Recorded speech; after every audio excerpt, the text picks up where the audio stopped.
Presidente, senhoras e senhores senadores, nossos amigos que nos acompanham pela TV Senado, nos ouvem pela Rádio Senado.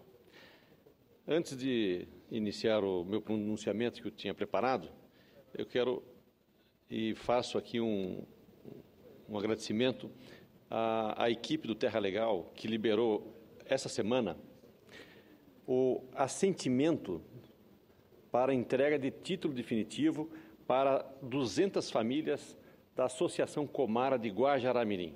Se Vossa Excelência sabe, o Sérgio antiga. Lopes é o coordenador do Terra Legal, Isso, Sérgio, é lá da Extrema, é uma figura, trabalhou muito no Acre, uma pessoa da maior responsabilidade e tem feito um bom trabalho na frente do Terra Legal. Sem dúvida.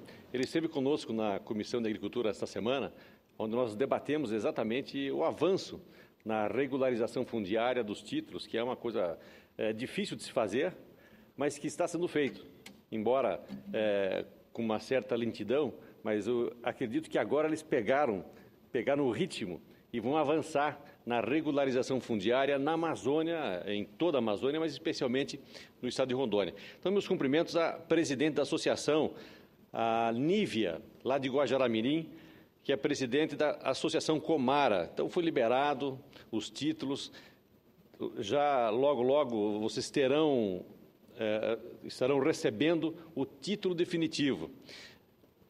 Os cumprimentos ao vereador Agostinho Netinho, lá de Guajará-Mirim, que nos passaram essas informações. Nós trabalhamos muito junto com os vereadores, lá em Guajará-Mirim, com a Nívia também, e aqui em Brasília, no INCRA, no Terra Legal, e conseguimos avançar. Ou seja, foi liberado o assentimento, está caminhando, o problema foi resolvido. Agora é questão de tempo, de dias, essas pessoas terão o seu título definitivo. Também com relação à BR-425, que liga Guajará-Mirim a Porto Velho, nós estamos acompanhando, o DENIT está acompanhando de perto lá e a empresa já retomou a obra, já está em pleno andamento e nós vamos acompanhar para que nós tenhamos concluída essa obra até outubro desse ano. Uma obra importantíssima para Rondônia, mas principalmente para Guajará-Mirim e Nova Mamoré. Então, fica aqui esse registro. Daqui nós vamos ao DENIT conversar com os técnicos para ver como andam as outras demandas nossas do Estado de Rondônia. Nesta quinta-feira, dia 22, foi instalada aqui no Congresso Nacional a comissão mista que vai analisar a medida provisória número 673 de 2015, que pretende disciplinar o registro e o licenciamento de tratores e demais veículos automotores destinados a puxar ou arrastar maquinária agrícola ou a executar trabalhos agrícolas, bem como os veículos usados na construção civil ou na pavimentação das ruas e das estradas. Tive a honra de ser escolhido pelos demais líderes partidários do Congresso para ser o presidente dessa comissão mista e me coloco à disposição do setor produtivo, dos agricultores e de todos os interessados nessa medida para ouvir as propostas, os posicionamentos e mediar o amplo debate que pretendemos realizar nesta comissão de forma equilibrada, abrindo espaço para todos. O deputado Aleluia, que é o relator, já estamos em contato para que a gente possa fazer um trabalho importante, como sempre, para ter um resultado positivo para os agricultores brasileiros.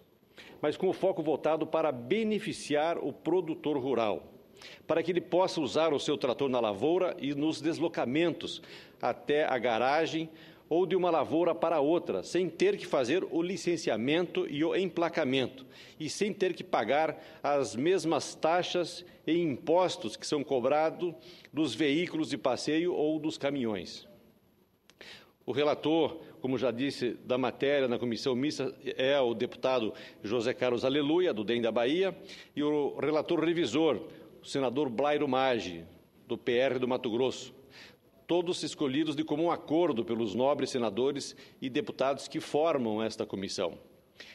É um grupo de congressistas comprometido com o setor produtivo e nosso ponto de partida para a discussão dessa medida provisória é não criar mais nenhuma taxa ou imposto que venha onerar ainda mais o custo de produção dos nossos agricultores brasileiros. entendemos que deva existir controle sobre a frota de tratores e implementos agrícolas e sobre a circulação dos mesmos em vias públicas. Mas, como esses equipamentos não são meios de transportes, não podem ser enquadrados pelo Denatran na categoria de veículos de transporte, e o registro ou cadastro deve ser apenas para controle da frota. Para que os brasileiros e brasileiras entendam melhor o que estamos discutindo, é necessário dizer que essa discussão ocorre no Congresso desde 2008 e teve origem em uma resolução do Conselho Nacional de Trânsito, o CONTRAN, de número 281 de 2008, que alterava artigos do Código de Trânsito Brasileiro, Lei número 9.503 de 97, para exigir o emplacamento de todos os tratores adquiridos a partir de 1º de janeiro de 2010, ou daqueles que circulassem em vias públicas a partir desta data. Naquela época, com a mobilização dos agricultores e com a discussão travada aqui no Congresso Nacional, foi possível suspender os efeitos desta norma do CONTRAN. No entanto, ela foi reeditada em 2012 sob a resolução número 429, que estendeu o prazo para o início do emplacamento dos novos tratores até 1º de junho de 2013. Novas alterações foram feitas em 2013 com a resolução 434, que mudou apenas 2 artigos da resolução anterior, definindo que o registro dos tratores fabricados até 1º de junho de 2013 poderia ser feito sem a necessidade de pré-cadastramento no Denatran. Em junho de 2013, nova resolução prorrogou o prazo para 1º de janeiro de 2015. O CONTRAN não especificou, porém, como seria a fiscalização nem a abrangência da regra para os veículos fabricados antes da data e conseguimos segurar essa aplicação. Em cálculos da época, ou seja, em 2013, o valor do registro, do licenciamento e do emplacamento de um trator novo, incluindo PVA, DPVAT, vistoria e placa, se aproximava a R$ 500, além do valor da renovação anual de pelo menos R$ 100. A estimativa era a de que a arrecadação somente com o IPVA seria algo em torno de R$ 250 milhões nos primeiros anos, considerando que havia uma estimativa do mercado de colocar 60 mil novos tratores no campo naquele ano. O impacto para o agricultor, no entanto, seria muito grande, pois atualmente mesmo os pequenos agricultores possuem mais de um trator ou máquina agrícola e trabalham com uma margem de lucro muito pequena, sem contar os riscos de cada safra. Tenho destinado emendas para a aquisição de tratores, equipamentos e implementos agrícolas para as prefeituras do Estado de Rondônia, associações rurais e cooperativas também. E sei da dificuldade dessas organizações em manter os tratores funcionando, apenas com a manutenção periódica, a reposição de peças e o combustível para poder trabalhar com esse equipamento. No último sábado, entregamos mais tratores e implementos agrícolas para 2 associações rurais em Cujubim.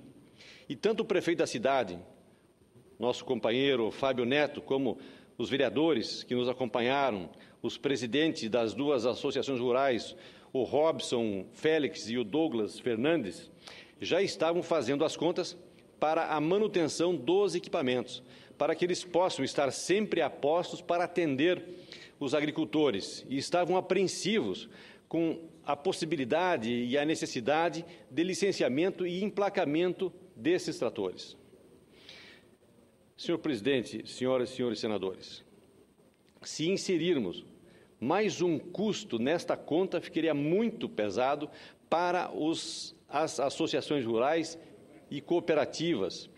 Imagina para os pequenos agricultores da agricultura familiar que ainda não estão organizados em associações rurais ou cooperativas e trabalham com um orçamento bastante apertado.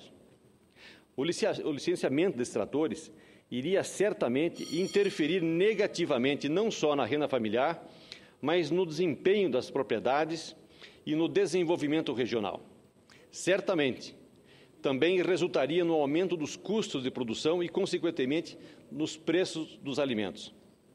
Foi por isso que nós, aqui no Congresso Nacional, compramos essa briga, montamos uma verdadeira resistência contra o emplacamento de tratores e máquinas agrícolas e aprovamos aqui no Senado, no dia 7 de abril de 2014, o PLC número 57 de 2013, de autoria do deputado Alceu Moreira, do PMDB do Rio Grande do Sul, que isenta veículos automotores destinados a executar trabalhos agrícolas de emplacamento e licenciamentos IPVA. Aprovado na Câmara e no Senado, o projeto foi vetado em maio do ano passado pelo governo, que alegou ser muito amplo o termo definido para tratores e máquinas agrícolas, podendo abrir margem de interpretação para incluir outros veículos na isenção.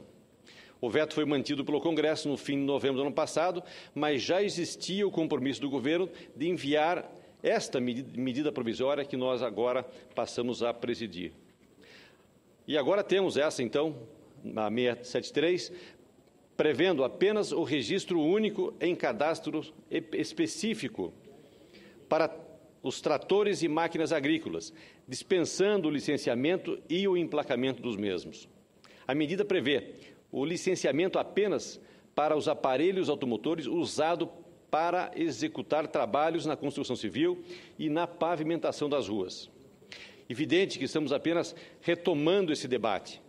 Pretendemos ampliá-lo o máximo possível, dentro do prazo estabelecido para a tramitação da matéria, para que possamos analisar com atenção as medidas apresentadas, no sentido de enquadrar na isenção do licenciamento todos os tratores, máquinas ou veículos agrícolas que, de fato, são utilizados apenas na atividade produtiva, que não se caracterizam como veículos de transportes e que o seu tráfego em vias públicas ocorre esporadicamente, no estrito trajeto necessário para deslocar-se de uma propriedade a outra ou da lavoura para o galpão em que são guardados. É o que ocorre com o jirico, por exemplo, veículo produzido de forma artesanal por agricultores de Rondônia e também de vários outros estados brasileiros. O jirico representa o primeiro passo para a mecanização da lavoura. É quando o agricultor consegue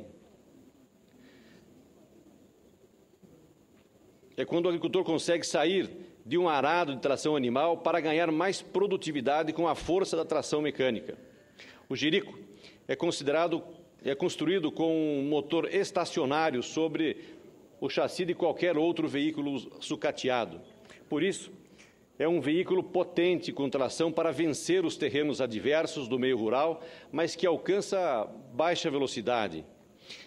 É usado no transporte, mas também na irrigação, na trilhagem de mantimentos para o gado e até mesmo na geração de energia elétrica. Portanto, é essencialmente uma ferramenta de trabalho dos pequenos agricultores.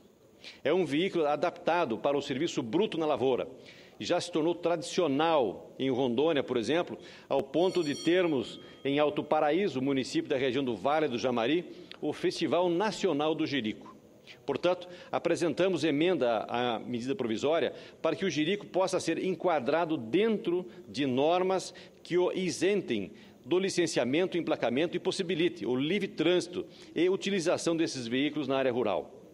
No momento em que o país se empenha em expandir o seu crescimento econômico, não nos parece coerente desequilibrar o setor agrícola com exigências burocráticas e mais taxas e impostos, que resultarão em maiores dispêndios e dificuldades para os nossos agricultores. Por outro lado, temos que admitir que o licenciamento e emplacamento de tratores não trariam significativos ganhos para o controle e a organização do trânsito no país, uma vez que as máquinas agrícolas representam um percentual irrisório do total da frota de veículos automotores do Brasil, cujo índice de inadimplência do PVA é muito alto. Com prazer, ouço o nosso senador Telmário.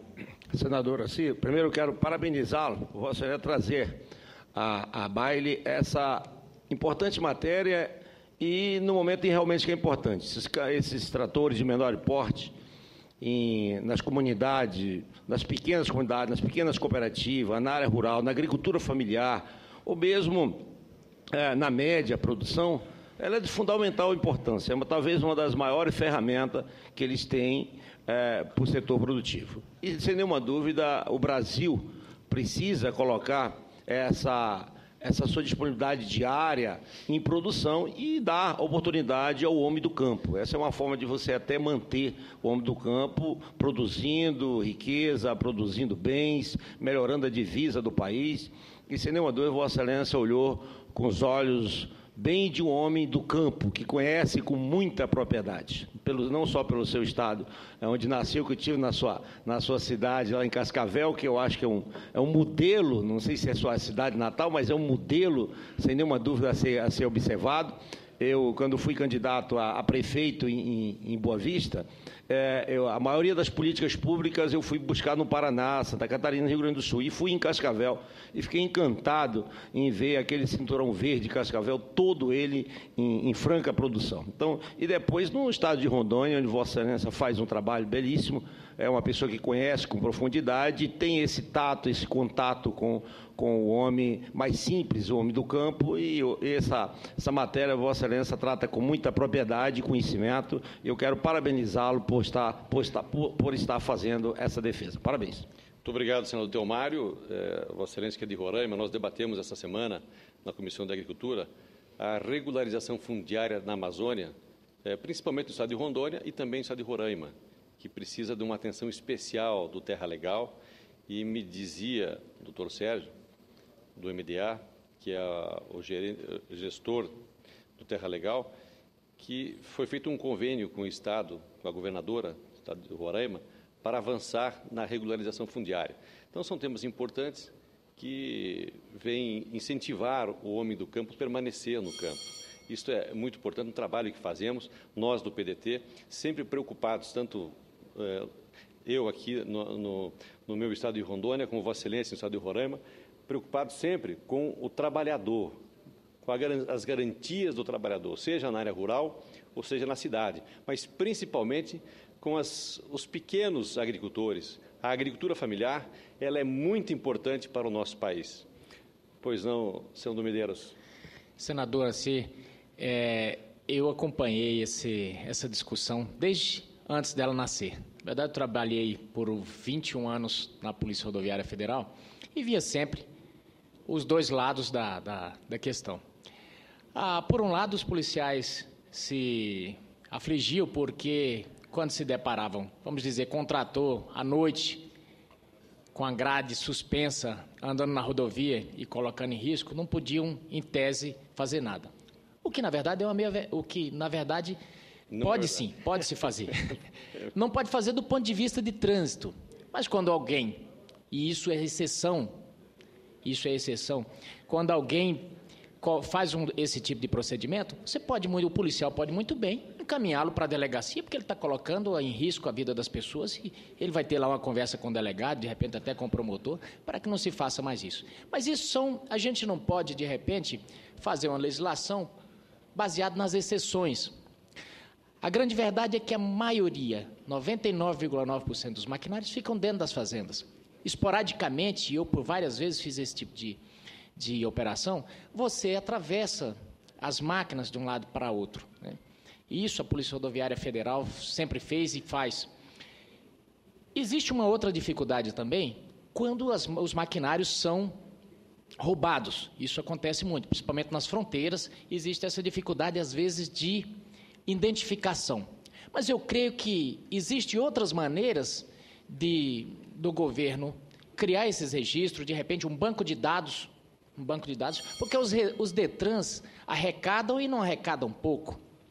E é bem verdade que essas máquinas, elas produzem, inclusive para sustentar o próprio estado do qual os DETRANs são.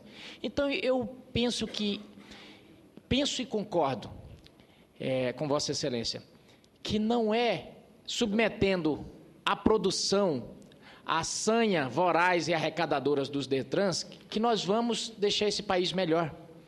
Nós temos outros mecanismos, existem tecnologias de sobra hoje no país para que haja esses controles. Então, eu penso que cadastro, banco de dados com o chassi, hoje até aparelhos eletrônicos já saem com suas peças, com um número ali que dá para identificar. Então, pode muito bem fazer a identificação pelos agregados, no eixo, no motor dessas máquinas, e ter o banco de dados, que aí o pessoal que for fiscalizar entra nesse banco de dados e consulta, sem que precise ter um documento, porque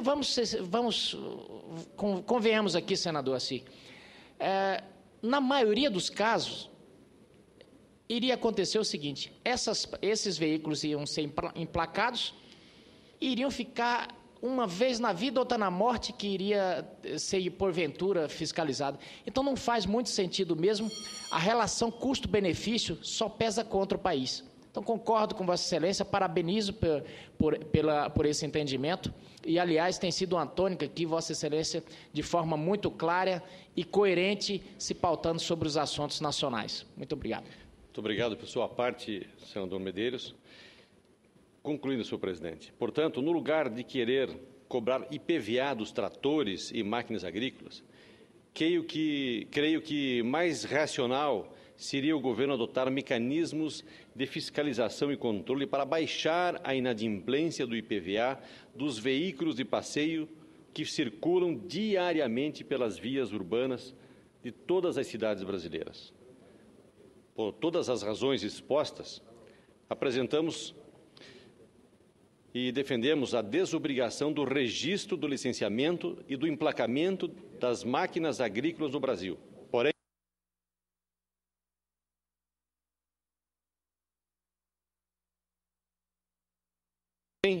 no papel de presidente dessa comissão mista, tenho como dever ouvir todos os setores da sociedade e encaminhar a discussão dentro do que seja coerente e justo para com os produtores agrícolas e para com a economia nacional. E temos como desafio elaborar um texto que atenda os pleitos e as necessidades dos agricultores brasileiros e ao interesse da nação. Eram essas minhas colocações. Muito obrigado, senhor presidente.